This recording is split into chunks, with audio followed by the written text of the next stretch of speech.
नमस्कार, आप देख रहे हैं अखंड आवाज न्यूज और मैं हूं आपके साथ ज्योतिका। आइए रुक करते हैं खबर की ओर। दिल्ली राज्य में हुए अपहरण कर हत्या की घटना का थाना शालीमार गार्डन पुलिस टीम व स्वाट टीम ट्रांस हेंडन द्वारा सफल अनावरण करते हुए हत्या के अभियोग में वांछित 4 अभियुक्त गिरफ्तार। कब्जे से मृतक का सामान, एक शर्ट कमीज, एक जोड़ी जूते, मृतक का passport size photo, driving licence, PAN card, एक पर्स में रखे 766 रुपए बरामद।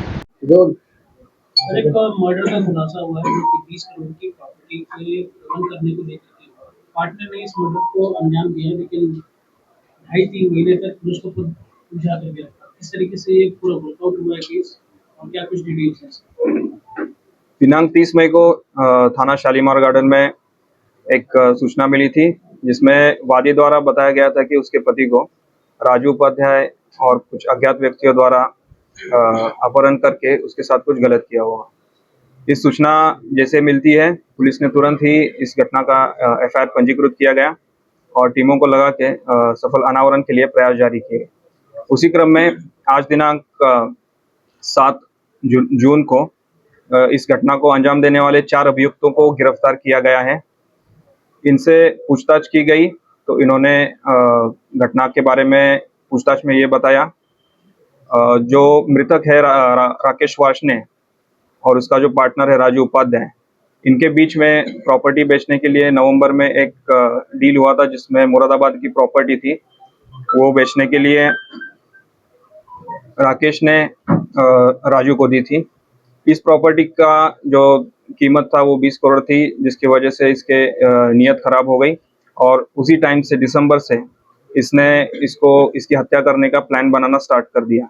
इसने अपने 2 साथी अनुज और कृष्णा, इनको इसके बारे में बताया और उन्होंने इसमें शामिल होने के लिए तैयार हो गए।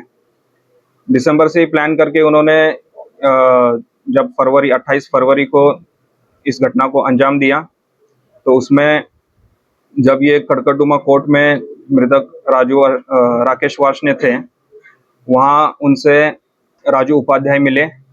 उन्होंने उसको कड़कड़डुमा कोर्ट से वो अपने ऑफिस दिलशाद गार्डन ले गए दिल्ली में। वहाँ पे इन्होंने शराब का सेवन किया, जिसमें नशा होते ही उन्होंने नीला थोता नामक एक जहर उसमें मिला दिया।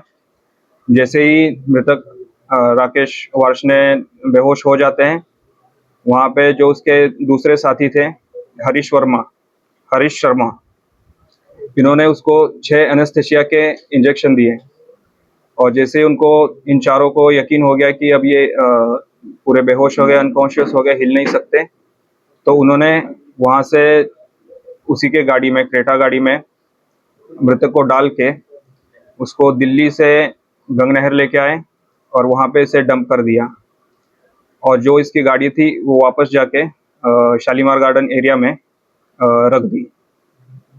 इसी के बारे में अधिक जानकारी करने के बाद इनसे घटना में जो बरामदगी थी वो इनसे, जिसमें मृतक के जूते, शर्ट जो कि सफ़ेद कलर की थी, ड्राइविंग लाइसेंस जो उसके ऑफिस से ये चीज़ें बरामद हुई हैं और इसी के आधार पर आगे की विधिक कार्रवाई की जा रही है।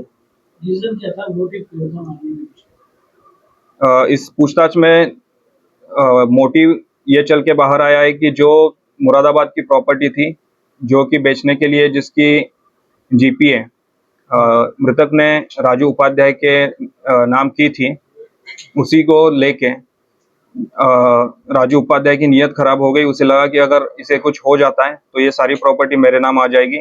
इसी के चलते ये सारा साजिश रची गई।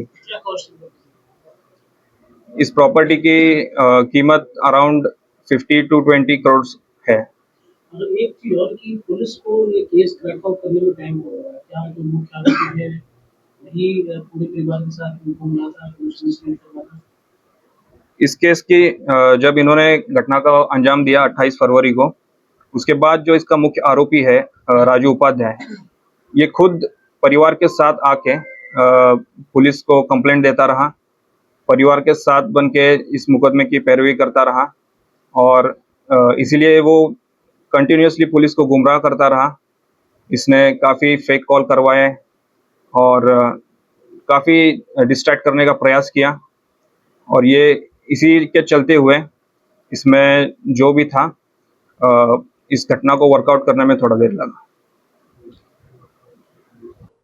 इस खबर में बस इतना ही। बने रहिए अखंड आवाज न्यूज के साथ।